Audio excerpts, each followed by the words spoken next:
Bonjour à toutes, bonjour à tous et bienvenue dans cette nouvelle édition des Masterclass de l'excellence commerciale. Aujourd'hui, nous allons parler social commerce, une révolution, une évolution. C'est ce qu'on va voir avec Francis Barrel, CEO de PayPal France. Bonjour Francis. Bonjour Roland. Merci d'être avec nous. Merci à tous d'être avec nous. Vous êtes incroyables.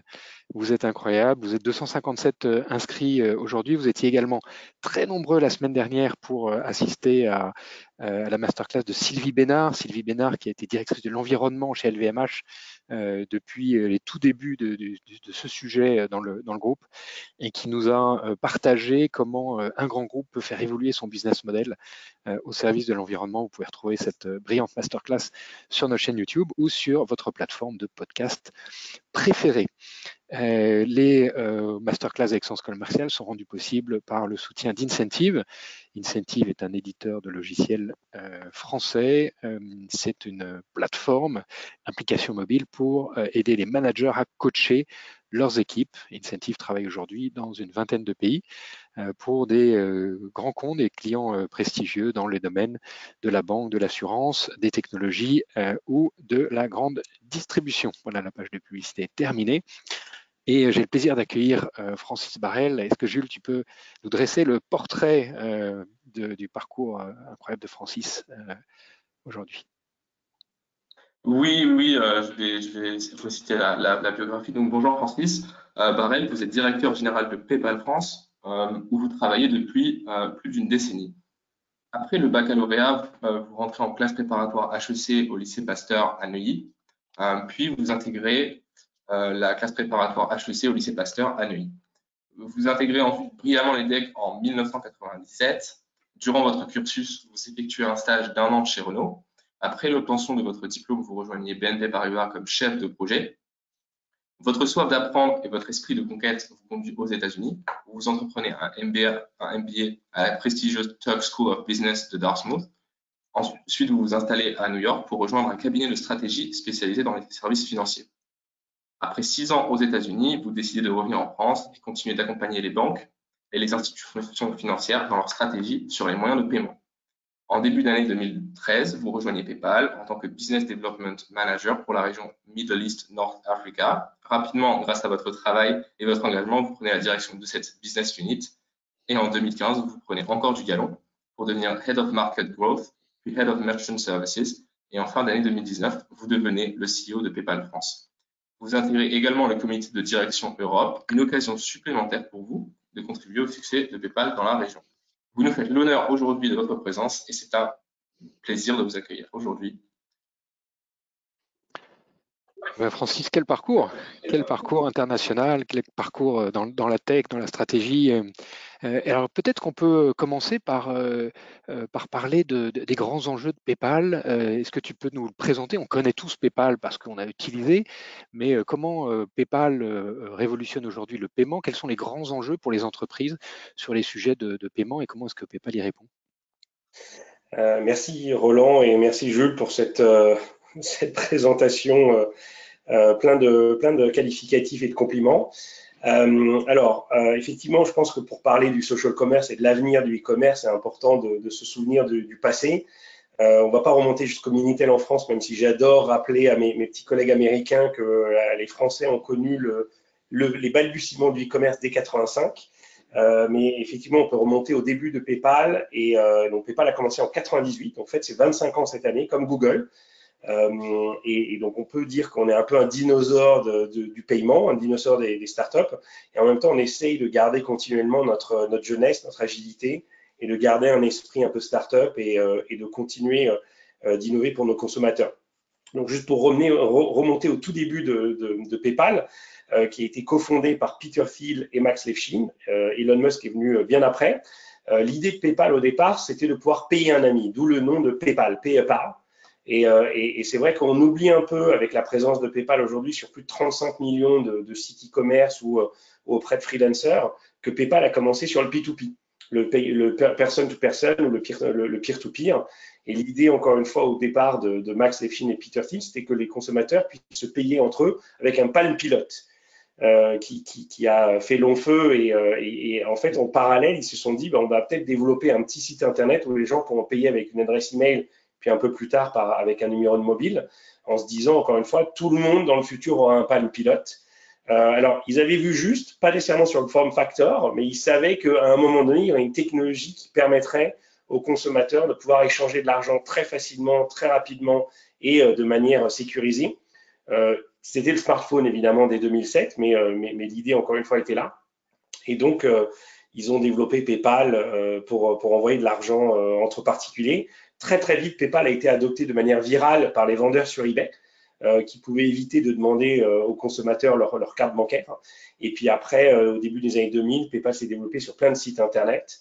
Et j'accélère un peu l'histoire, mais donc en fin 2022, on est présent, donc, comme je disais, sur près de 35 millions de vendeurs Internet.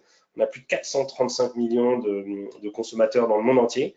En France, c'est un petit peu plus de 1 million de commerçants. Donc c'est vraiment un très beau succès. On est le 4e plus gros pays de PayPal dans le monde.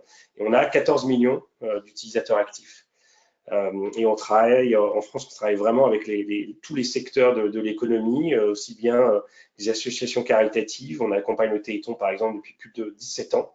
Les Restos du Cœur aussi, avant même leur campagne actuelle, et la Fondation du patrimoine pour aider à reconstruire Notre-Dame. Et puis après, encore une fois, les pure players de type VP, Vestiaire Collective, Back Market, qui sont des belles licornes, ou les retailers un peu plus traditionnels de type Galeries Lafayette, Fnac Darty et j'en passe. Alors aujourd'hui, le paiement à PayPal s'inscrit dans le paysage de tout le monde. Comme tu dis, 14 millions d'utilisateurs en France. Donc quasiment toutes les personnes en âge d'acheter ont utilisé ou utilisent PayPal. Quels sont les enjeux aujourd'hui de paiement pour nos auditeurs qui sont des chefs d'entreprise, qui sont des directeurs commerciaux, qui sont des directeurs marketing? C'est quoi les enjeux de PayPal et les enjeux des clients de PayPal aujourd'hui en ce qui concerne les paiements? Alors, avant de parler de PayPal, juste pour un petit rappel aussi sur les paiements, ce qui est intéressant, c'est que les enjeux des paiements et la manière dont les nouveaux paiements sont adoptés n'ont jamais véritablement changé depuis pratiquement les premiers échanges avec des coquillages ou d'autres moyens de paiement fiduciaire ou pas. En fait, ce qui est intéressant, c'est que en fait, la base d'une transaction, la base d'un échange commercial, c'est la confiance. Et en fait, un moyen de paiement ne peut être accepté que si la personne qui le reçoit sait qu'elle pourra l'échanger derrière vers un moyen de paiement auquel elle croit encore plus, en fait. On l'avait vu en France avec le début des assignats ou après avec la monnaie papier. C'est en fait les consommateurs, les acheteurs n'acceptent à un moment donné du papier que s'ils savent qu'ils pourront le transformer à un moment donné en or. Et donc aujourd'hui, c'est à peu près la même chose que ce soit les cryptos ou du PayPal. En fait, c'est que ça ne marche que si la fondation même, c'est la confiance. Et de se dire qu'on va recevoir un paiement complètement numérique et qui est dans l'éther, on va dire, dans in the cloud, comme on dit en anglais, ne pourra marcher que si les consommateurs croient que leur compte, leur portefeuille, soit électronique ou pas, est sécurisé, mais qu'ils pourront aussi derrière le sortir en monnaie sonnante et trébuchante sur un compte bancaire. Donc ça, c'est vraiment la partie confiance, mais en fait, un peu le résultat de cette confiance aussi, c'est la partie acceptation. Et en fait, un moyen de paiement ne marche que s'il est accepté par des commerçants, que ce soit des commerçants en ligne ou des commerçants physiques. Et donc, ce qu'on voit en fait en France, où par exemple, il y a eu un essai avec Moneo à un moment donné qui est un peu un cas d'école sur comment essayer de forcer certains consommateurs à changer de moyen de paiement ou de méthode de paiement et d'habitude, tout en n'ayant pas nécessairement le réseau d'acceptation des petites boutiques derrière, de petits commerçants. On voit que ça ne marche pas en fait. Et on l'a vu avec d'autres tentatives derrière de wallet électronique. En fait, si à un moment donné le réseau d'acceptation n'est pas là, ça ne marchera pas. Et donc pour revenir à ta question, Roland, sur les enjeux de PayPal, nous on en a trois clairement en fait. C'est un, l'innovation du type de produit. Deux, l'innovation des moyens, enfin de l'expérience client. Et les deux, en fait, on ne peut pas innover sur l'expérience, sur les produits tant qu'on n'innove pas aussi sur l'expérience client et vice versa. Et le 3, en fait, c'est continuer effectivement d'étendre notre réseau d'acceptation, aussi bien de e-commerçants que un réseau d'émission aussi, qui sont les consommateurs, les acheteurs. Parce qu'encore une fois, on parle en anglais de network effect, l'effet réseau, qui est une théorie en microéconomie qui dit que plus un réseau a de la valeur, plus des gens vont vouloir participer à ce réseau. Moi, l'exemple que j'adore donner, c'est quand Alexander Graham Bell a créé le téléphone. Je pose ça en interview parfois, c'est qui est-ce qu'il a appelé en premier?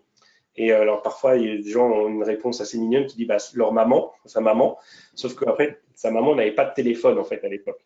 Et donc l'idée, c'est que le réseau téléphonique a commencé à prendre de la valeur fin du 19e, début du 20e, parce que chacun avait un téléphone et pouvait appeler l'autre. Et à un moment donné, les gens se sentaient exclus de ce réseau téléphonique, et tout le monde voulait avoir le téléphone. Et on l'a vu après avec 100 ans plus tard avec Facebook, par exemple, et avec d'autres réseaux sociaux aujourd'hui pour commencer à poser quelques miettes par rapport à la question sur le social commerce, mais un réseau n'a un effet que si en fait les acheteurs et où l'émission et les vendeurs et où l'acceptation ne marchent. C'est pour ça que pour conclure sur ta question sur les enjeux, il faut qu'on continue de développer notre réseau d'acceptation et notre réseau d'émission, de porteurs de comptes PayPal, d'acheteurs donc, et ça ne passe que par l'innovation constante. Parce qu'on sait qu'il y a la concurrence aussi qui est âpre, mais qui ne peut, sur laquelle PayPal pourra toujours avoir un temps d'avance si elle continue d'innover, de proposer une expérience utilisateur, des nouveaux produits et services qui ont vraiment de la valeur et qui continuent à développer notre réseau. Alors la confiance, vous l'avez. On a noté un chiffre du taux de fraude de PayPal qui est le plus bas du marché, 0,32%. Donc PayPal est la plateforme la plus sécurisée. Le taux d'acceptation, vous avez 1 million de commerçants, 14 millions d'utilisateurs, donc a priori vous l'avez. Et cet effet réseau, ça nous fait une merveilleuse transition pour aborder plus concrètement le sujet du jour, qui est le social commerce. Le social commerce, c'est ce réseau de confiance qui fait qu'aujourd'hui, j'ai plus confiance dans ce que me dit le réseau social, un ambassadeur ou un ami, que ce que dit la publicité. Et on voit qu'en Chine, le social commerce a pris une dimension tout à fait extraordinaire, a plus de mal aux États-Unis et en Europe, après des attentes très fortes il y a 2 ans sur l'explosion du social commerce. Finalement, ça met un peu plus de temps à décoller en Europe et aux États-Unis. De ta perspective d'expert, comment est-ce que tu expliques ça et comment tu vois le social commerce se développer aujourd'hui? Alors, en fait, il y a différents aspects. Quand on parle de Chine et d'Asie, en fait, on sait qu'il y a quelque chose qui a très, très bien marché, c'est les super apps. Et en fait, il y a différentes raisons pour lesquelles elles ont réussi à décoller. En fait, les deux principales, c'est que, ces super apps ont commencé par le paiement, justement. En fait, on en revient toujours au paiement. Et en fait, elles ont réussi à se lancer dans le paiement parce que en Asie, il y avait très, très peu de paiements électroniques à l'époque. Et en fait, c'était beaucoup en espèces. Et en fait, il y a un autre phénomène en microéconomie où on parle de leapfrogging. En fait, c'est l'idée en fait de dépasser certains standards technologiques ou certaines phases technologiques. L'exemple que j'aime donner toujours par rapport au téléphone, et ça trahit un peu mon âge, mais par exemple en Italie, dans les années 80-90, il y avait très très peu de téléphones fixes. Pour passer un appel, il fallait aller au tabac du coin ou à la mairie du coin, devant laquelle il y avait une cabine téléphonique, mais très peu de maisons avaient encore, aussi tard que les années 80, avaient un réseau téléphonique. Et c'est pour cette raison que dans les années 90, quand le téléphone mobile s'est lancé, en fait, les Italiens étaient pratiquement les plus adopteurs au monde du téléphone mobile. Alors à l'époque, c'était la 1G, mais ce qui fait que en fait, ils ont leapfrogué en fait l'installation de lignes téléphoniques. Ils n'ont pas attendu que tout le pays soit équipé de lignes téléphoniques fixes pour s'équiper de lignes mobiles. Alors qu'en France, c'était des Orange, des SFR qui ont d'abord équipé tous les consommateurs en ligne fixe, et puis à un moment donné, ont commencé à équiper les consommateurs en ligne mobile. On a la même chose, par exemple, dans certains pays en voie de développement où ils n'ont pas eu ni les lignes téléphoniques, ni la 1G, ni même la 2G, mais ils sont passés directement à la 3G. Donc, ils ont leapfrogué la 1G, la 2G et encore une fois la ligne fixe pour s'installer en 3G et avoir non seulement les lignes mobiles, mais en plus l'Internet mobile avec tous les services associés. Et pourquoi je parle de ça? Parce qu'encore une fois, en Chine, ils n'avaient pas de carte de paiement et ils n'avaient pas de réseau d'acceptation de TPE, en fait, de terminaux de paiement électronique qui pouvaient accepter les cartes. Et donc, qu'est-ce qui s'est passé avec le leapfrogging, non seulement des lignes fixes, de la 1 ou 2 ou 3G, mais en plus de l'équipement des consommateurs par les banques en carte bancaire, en carte de paiement et des commerçants en TPE, c'est qu'ils ont équipé tout le monde en smartphone. Ce sont les opérateurs télécoms bradaient des téléphones qui coûtaient déjà très très peu cher par rapport aux smartphones Android ou iOS. Et donc, ils ont réussi à équiper en quelques années à peine, alors que ça a pris enfin presque une décennie pour l'Europe ou les États-Unis, des consommateurs en smartphone. Et donc, dans les smartphones, il y avait des lecteurs QR code et des écrans qui pouvaient display, qui pouvaient montrer des QR codes. Et donc, tout d'un coup, les petites boutiques n'avaient pas besoin de leur banque pour accepter des paiements.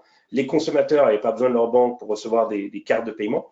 Et donc, on a eu ce phénomène du paiement électronique mobile qui a explosé en Chine et dans plein de pays de l'Asie. Et donc, en parallèle de ça, les 2-3 opérateurs de paiement de ces pays ont commencé à attirer des petits grands magasins et parfois des grandes marques dans leur réseau, dans leur app, qui sont devenus des super apps. Parce qu'au-delà du paiement et de la partie télécom, on pouvait aussi faire de l'assurance, de la banque, de l'achat évidemment, ça va de soi, et plein d'autres services associés. Donc, encore une fois, je disais qu'il y avait deux raisons. La première, c'est que ce côté leapfrog qui a fait qu'il y a eu un équipement en produits télécoms et en produits financiers assez rapide et incommensurable en Chine et en Asie. Le deuxième élément, donc c'est la partie super app qui fait que je parlais de Facebook tout à l'heure ou d'autres médias sociaux.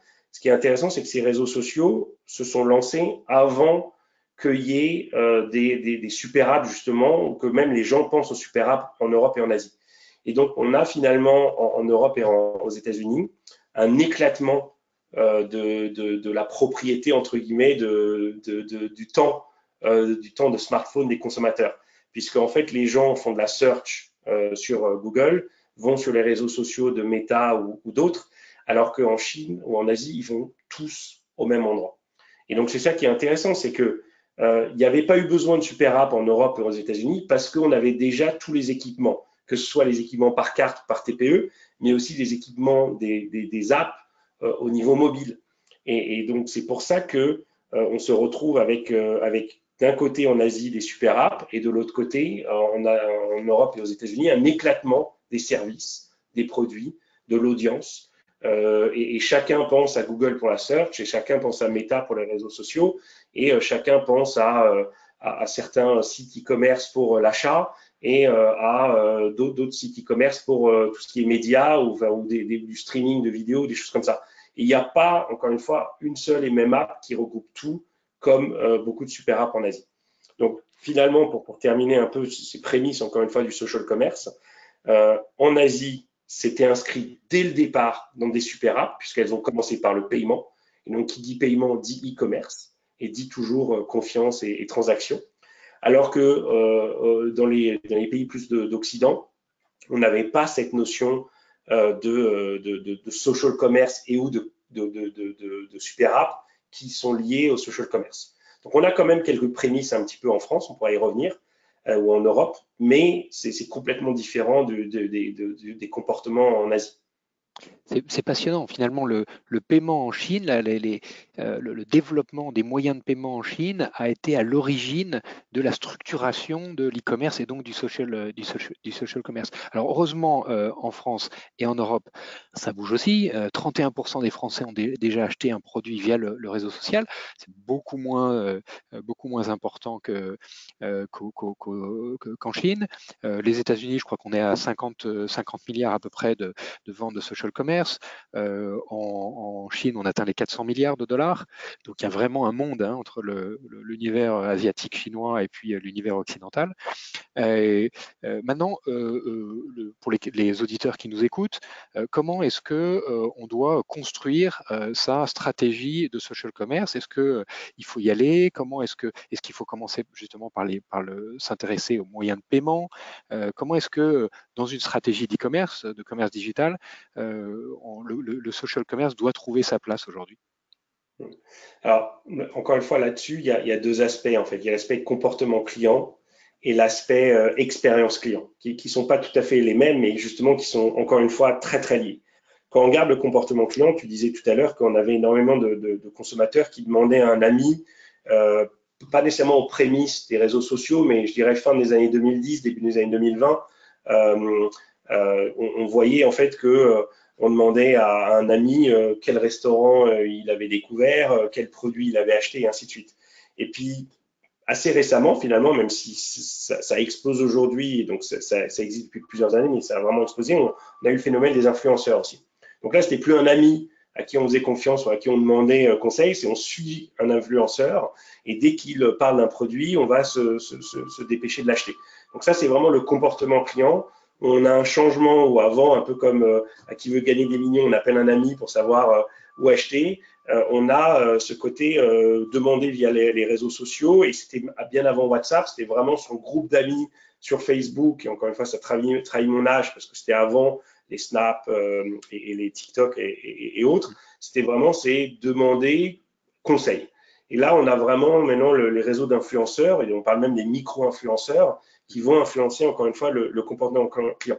Et après, il y a l'aspect encore une fois aussi expérience client.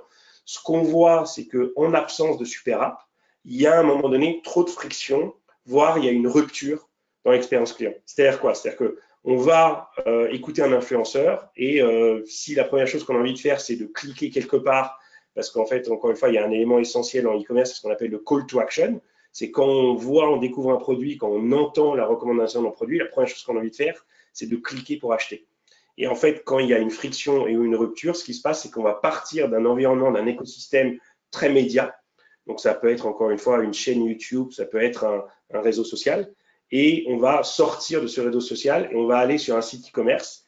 Parfois, c'est un micro-site. La plupart du temps, c'est le vrai site du commerçant qui détient le produit, qui est cité ou qui a sponsorisé la vidéo ou le post social.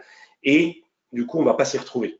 Et donc, pour revenir à ta demande de conseil, on peut pas, en fait, difficilement influencer les consommateurs au-delà de dépenser beaucoup d'argent en marketing et en influenceurs. Et parfois, en fait, on peut parler de guérilla marketing, qui est de proposer sur ses propres réseaux, de proposer des vidéos, des produits qui vont devenir viraux et qui vont, dans ce cas-là, influencer sans besoin de faire trop de marketing, de dépenses marketing, le comportement des consommateurs. Mais si, justement, on a pensé au marketing, mais on n'a pas pensé à l'expérience client derrière, et qu'il y a une friction, qu'il n'y a pas qu'il y a une rupture, encore une fois, dans la chaîne d'achat, et ben en fait, on va se retrouver avec un taux de conversion qui est très, très mauvais. Et c'est vraiment ça l'essentiel. Encore une fois, c'est vrai que nous, chez PayPal, j'en parlais tout à l'heure, on va toujours essayer d'innover soit sur les produits, soit sur l'expérience client. Et en fait, le maître mot qu'on a au-delà de la sécurité, c'est la conversion. Et justement, d'ailleurs, dans les paiements, on voit qu'il y a toujours un équilibre vraiment qui doit être parfait entre sécurité et simplicité et ou expérience client. Parce que si c'est trop sécurisé, c'est pas assez simple. Si c'est trop simple, c'est pas assez sécurisé. Et donc, le but, c'est vraiment de trouver comment arriver à sécuriser la transaction au maximum tout en étant complètement invisible dans la manière dont on la sécurise. Et c'est pour ça que, par exemple, on travaille depuis quelques années avec Meta, aussi bien sur Instagram que sur Facebook, pour que le consommateur, il n'ait pas à sortir de cet environnement social pour pouvoir acheter. Mais c'est vrai qu'encore une fois, ça dépend beaucoup de la marque, ça dépend même de la personne qui va poster la vidéo. C'est pas nécessairement, et ça dépend aussi énormément de Meta, dans la manière dont ils vont créer des expériences, ou d'autres réseaux sociaux, dans la manière dont ils vont rendre ce qu'on appelle des posts cliquables et ou commerciaux. C'est essentiel justement de travailler sur tout cet environnement, tout cet écosystème, pour que si un réseau social met en place des vidéos cliquables et ou des posts commerciaux, il faut que l'expérience client et la chaîne d'achat de la marque suivent derrière. Quel est le poids, à ton avis, en termes dans l'expérience client du réseau social lui-même qui met en place tous ces formats cliquables et le poids du travail que peut faire la marque elle-même une fois que la personne a cliqué? Finalement, est-ce qu'il faut attendre que le métier soit plus mature et que les formats soient plus souples, plus fluides, ou est-ce qu'on peut déjà rentrer sur ces sujets de façon très agressive parce que finalement la chaîne d'expérience utilisateur est déjà potentiellement fluide? Alors, en fait, ça dépend énormément de la notoriété de la marque. Et en fait, c'est pour ça que finalement, le social commerce, c'est juste une autre forme de marketplace. Et en fait, les marketplaces, elles fonctionnent énormément grâce à une concentration autour d'un positionnement et ou d'un produit. Je parlais de back market tout à l'heure, qui a commencé sur le reconditionnement de smartphones, qui a étendu au reconditionnement d'ordinateurs. Et aujourd'hui, on peut même acheter un lave-vaisselle ou un frigo reconditionné sur back market. Et c'est vrai qu'ils ont un positionnement très smartphone.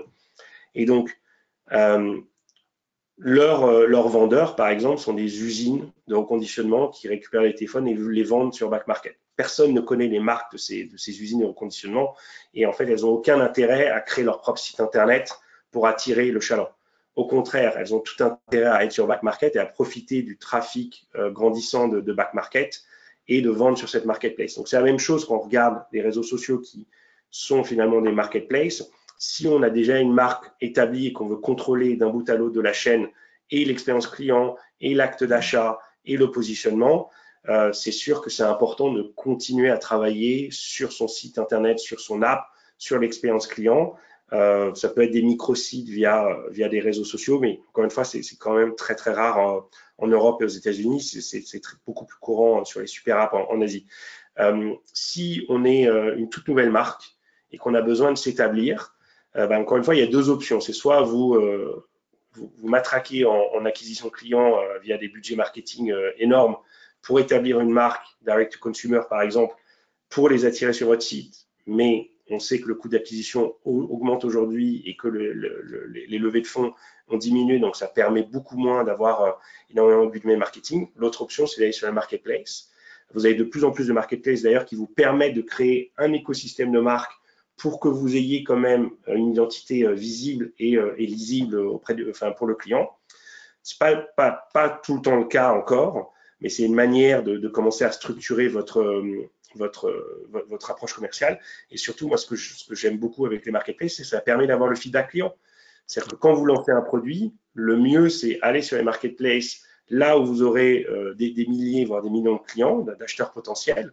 Et c'est là où vous pourrez voir aussi comment les clients réagissent à vos produits. Parce que, encore une fois, l'achat est une chose, la livraison est encore une chose. Ce n'est pas parce que le client a acheté qu'il ne faut pas le décevoir, il faut éviter de le décevoir sur la partie livraison, et encore plus après le service client. Parce qu'il peut y avoir des retours, il peut y avoir des problèmes de produits. Et donc, il faut vraiment continuer de s'occuper de son client. Nous, chez PayPal, par exemple, on parle du delighter. Donc, c'est vrai que sachant qu'on a 435 millions de clients, c'est difficile de tous leur amener ce plaisir, cette bonne surprise, pour traduire peut-être en français le terme de delight. Mais on essaye continuellement de trouver comment surprendre agréablement nos clients, leur apporter du delight avec l'expérience client, avec le service client. On a des dizaines de milliers d'agents qui sont toujours au téléphone. On n'est pas que virtuel, on est quand même aussi au téléphone. Il y a des êtres humains. On utilise l'intelligence artificielle depuis plus d'une dizaine d'années sur nos modèles de risque pour pouvoir les peaufiner et pour pouvoir, encore une fois, garantir la sécurité. Mais on ne va pas utiliser l'intelligence artificielle pour remplacer notre service client parce qu'on sait que des consommateurs, ils ont besoin de gens humains.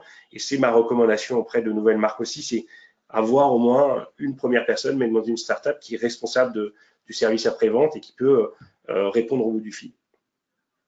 delight the customer. On arrive à la fin de cet entretien, une demi-heure, ça passe tellement vite. Est-ce que tu pourrais nous partager ta vision de comment est-ce que l'e-commerce et le social commerce vont évoluer dans les prochains mois, dans les prochaines années? Est-ce qu'il y a des tendances auxquelles il faut qu'on se prépare? Et comment, chez PayPal, vous préparez l'avenir?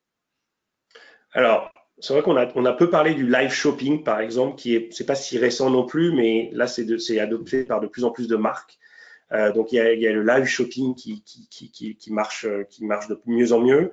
Il y a toutes les tendances. Donc ça, c'est plus proposé par des e-commerçants. Puis après, il y a toutes les tendances au niveau des consommateurs. Donc, par exemple, quand on parle du social shopping, ce qui est intéressant, c'est qu'en français, si on traduirait ça par une tendance sociale, c'est ce qu'on appelle la RSE, par exemple. C'est le S de RSE.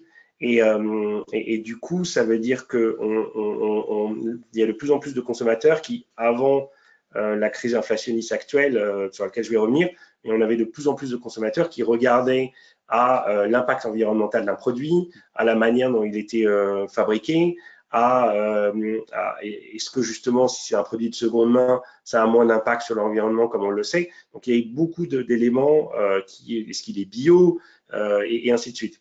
Là, avec la crise économique actuelle liée à la guerre en Ukraine et avec toute l'inflation qui est arrivée derrière, c'est de plus en plus compliqué pour les consommateurs de s'occuper d'abord de la terre et de l'environnement. On parle de la fin du monde versus la fin du mois, en fait, qui est vraiment une très bonne expression, je trouve, et qui montre qu'encore une fois, avant de s'occuper de où a été fabriqué le produit, est-ce que les enfants ou la chaîne d'approvisionnement a été corrompue, d'abord regarder combien ça va coûter dans le porte-monnaie. Et donc, c'est vrai que ça a une influence aussi sur les produits qui sont achetés, sur la destination des produits, enfin sur l'origine des produits. Parce qu'avant, on avait de moins en moins de clients qui achetaient en Asie parce qu'ils disaient, on ne sait pas comment ça a été fabriqué, par qui. Et là, à nouveau, vu que ce sont des produits de moins en moins chers, on va se focaliser sur les produits les moins chers sans regarder leur origine. Donc ça continue d'évoluer. Donc finalement, il y a 3 ans ou 2 ans, j'aurais pu dire, voilà, on va avoir de plus en plus de produits locaux, de plus en plus de produits verts et inclusifs et bio, et sans compter la guerre en Ukraine qui a eu un impact avec d'autres éléments fondateurs évidemment dedans, mais qui a un impact sur l'inflation et sur le pouvoir d'achat des Français ou des Occidentaux. Donc c'est difficile de se projeter aussi loin. Mais ce qu'on sait, encore une fois, c'est que les marques vont essayer de trouver, encore une fois, une expérience client toujours innovante, de les ramener dans leur cocon, encore une fois, de pouvoir créer un contrôle de l'expérience end-to-end. Donc ça, c'est essentiel. Est-ce que ça passe par le live shopping où il y a des employés et ou des influenceurs qui sont dans leur magasin et qui montrent les produits, ou est-ce que c'est d'autres expériences? Donc ça va continuer d'évoluer. Je pense que c'est pas parce qu'il y a une crise économique que les Français ou les Occidentaux vont oublier leurs attentes RSE, vont demander aux marques d'être éthiques, d'être responsables, de toujours pousser sur la transparence.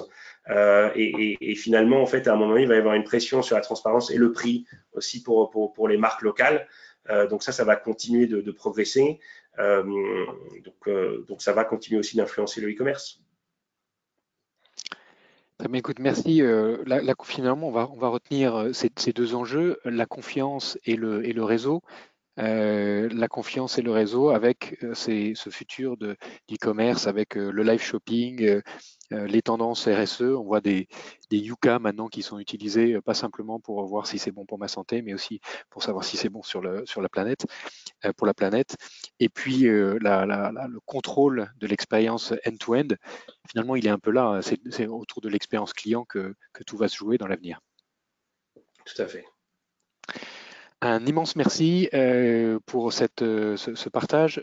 Tu as quelques ouvrages que tu nous as conseillés. Alors peut-être que Jules, tu as ces ouvrages à disposition. Je crois qu'il y a 2 anglais, enfin 3 anglais d'ailleurs, mais je peux les citer si tu veux, Roland. Oui, très bien, merveilleux. Ouais, je les explique un tout petit peu. En fait, le premier, c'est Outliers de Malcolm Gladwell, qui est un journaliste américain du New Yorker qui a commencé à écrire quelques livres vraiment fascinants. Et Outliers, c'est mon livre préféré de ces 10-15 dernières années qui parle du succès et de l'origine du succès en fait. Donc c'est vraiment c'est fascinant. C'est très très drôle à lire aussi, je le recommande fortement. Le deuxième c'est Freakonomics, qui parle de tout ce qui est incentive dans la vie, pas microéconomique ou macroéconomique, mais dans la vie quotidienne des gens. Donc vraiment, c'est très très sympa. Et le dernier, ça c'est plus un livre de science-fiction, parce que c'est vraiment un genre que j'adore. Ça s'appelle The President's Vampire. Donc c'est littéralement le vampire au service du président. Et c'est alors pardon, non, j'avais parlé de Martian aussi d'ailleurs. Du coup, je vais en donner deux. Donc The Martian qui est transformé en film par Ridley Scott, qui est vraiment extraordinaire comme livre. L'adaptation au cinéma est vraiment très très fidèle, mais le livre est exceptionnel. Je le recommande beaucoup. Et cet écrivain a écrit aussi un deuxième livre qui se passe sur la Lune et qui s'appelle Artemis. Donc vraiment, je recommande beaucoup cet écrivain. Et finalement, donc un quatrième en bonus. Donc c'est The President's Vampire par Christopher Farnsworth aussi. Et ça, c'est assez sympa. Donc c'est un vampire qui travaille pour le président des États-Unis et qui est une sorte de James Bond discret et des temps modernes, mais qui en même temps a des pouvoirs surhumains dû à son vampirisme. Voilà, donc deux livres d'économie et de business très sérieux et deux autres beaucoup moins, mais toujours très sympas et intéressants. Economics, Martian et The President's Vampire. Un immense merci pour ta présentation, pour ta présence ici. Si tu as encore quelques minutes, on sera ravis de te garder avec nous pour les questions des auditeurs Bien sûr. qui sont nombreux aujourd'hui. Est-ce que Jules, on a déjà des questions si vous voulez poser des questions, n'hésitez pas sur l'interface de GoToWebinar, vous pouvez le faire directement. Oui. J'ai une question de Jean. Quels sont les engagements de PayPal justement envers le développement durable et la responsabilité sociale des entreprises? Alors, c'est un très bon point parce que c'est vrai que parfois on pense que les entreprises du numérique sont un peu épargnées par leur impact environnemental et parfois on pense que c'est celles qui polluent le plus. Donc c'est vrai que nous, on a, grâce ou à cause de la sécurité, on a des banques de serveurs dans le monde entier et donc qui consomment énormément d'énergie. Et donc on a comme engagement d'avoir de l'énergie 100% renouvelable d'ici 2030 et d'avoir un impact, un net zéro impact au niveau de nos bureaux, au niveau de notre siège. Donc ça, c'est assez essentiel. Puis après, au niveau de tout ce qui est la partie R et S, en fait, nous, depuis le départ, PayPal, notre mission, notre vision, c'est l'inclusion financière.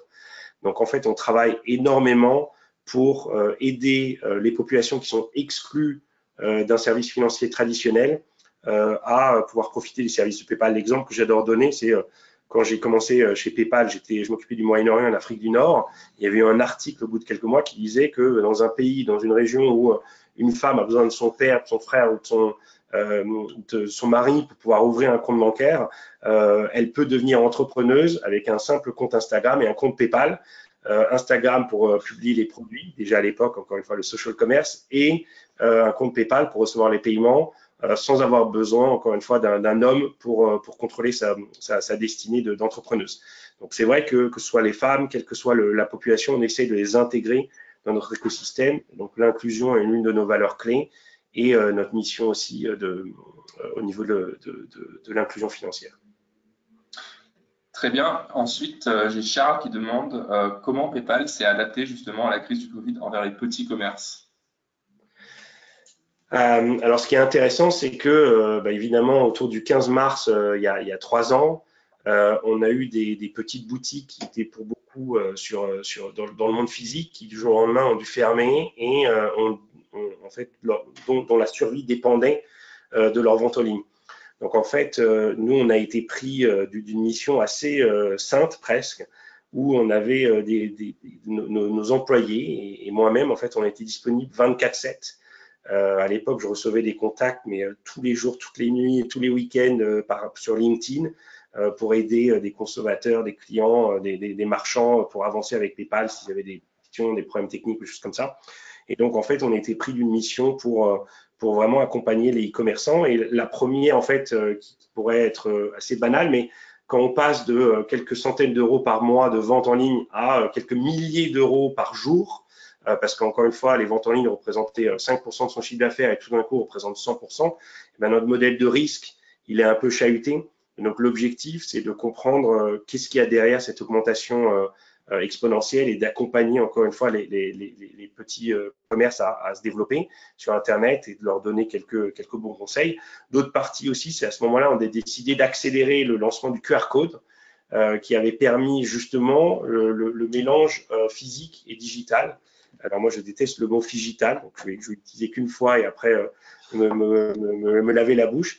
Mais en fait, l'idée, c'est de permettre à l'époque, quand les boutiques étaient fermées ou ne pouvaient pas recevoir de public et des restaurants qui prenaient des commandes de leur façade fermée, c'était de pouvoir payer avec un QR code sans contact de manière instantanée et sécurisée avant que les restaurants puissent aller voir leur banque qui pouvait être en partie fermée ou avec des horaires réduits et récupérer des TPO de sites internet qui ne marchaient pas nécessairement. Donc on a réussi à lancer ça de manière très très rapide en quelques jours pour pouvoir permettre aux PME de se développer dans le monde digital très rapidement. Très bien. Est-ce que, enfin, j'ai Jeanne qui demande, est-ce que vous achetez personnellement sur les réseaux sociaux, justement? Alors, moi, j'achète assez, je dirais pas presque trop souvent, mais j'ai acheté un jean génial via Instagram et j'avais acheté aussi un produit pour m'obliger à me tenir droit. Et comme les gens peuvent le voir, je ne le porte pas actuellement, mais c'est un petit produit électronique qui se met dans le dos et qui vibre quand on se tient pas droit. Donc voilà, je suis assez friand de gadgets. Je fais aussi des campagnes Indiegogo. J'ai acheté un autre produit qui va me réveiller de manière très subtile sans réveiller mon épouse à côté. Comme ça, je pourrais lire ou écrire le matin sans la réveiller. Donc voilà, donc je suis toujours à l'affût de, pas nécessairement de bonnes affaires, mais en tout cas de produits innovants. Voilà. Je vous remercie. Un immense merci, Francis. Francis Barrel, CEO de PayPal France, sur l'avenir de l'e-commerce, le social commerce, et au cœur de cette révolution, les paiements, la confiance et l'expérience client. Un immense merci pour ta présence avec nous au Masterclass de l'excellence commerciale. Je vous donne rendez-vous à toutes et à tous la semaine prochaine avec Cécile Cabanis, un deputy CEO du fonds d'investissement Tikeo Capital, qui est au bord de Danone et de Schneider Electric, qui nous parlera de direction financière et RSE. Un immense merci de votre fidélité et à la semaine prochaine. Merci Roland, merci Jules. Au revoir.